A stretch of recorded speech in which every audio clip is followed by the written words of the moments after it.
আমি কইলাম না ঝগড়া করানি লাগবো তোর বউরে পাঠাই যা যা তো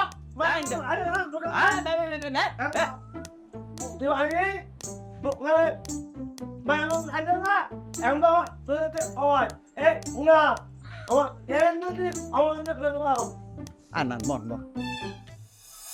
বসেন।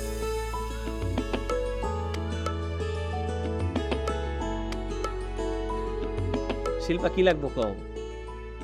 তা তোমার লগে উনি কে?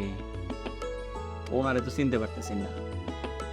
ওনার আপনার চিনতে হবে না, আসল কথায় আসেন। সুন্দর দেখা সিকোর একটা স্বর্ণের সেট বানাই দিতে হবে, পারবেন? হ্যাঁ পারবো তো। তোমার লেগা? আরে না না, আমার লেগা কি লেগা? আমি তো কিছুদিন আগে স্বর্ণের একটা আংটি বানাইছি আমার বান্ধবীর লেগা। ও তো ঢাকা থেকে আইছে, ওর খুব শখ হয়েছে নীল শাড়ির সাথে একটা চিকন স্বর্ণের সেট করবো। হ্যাঁ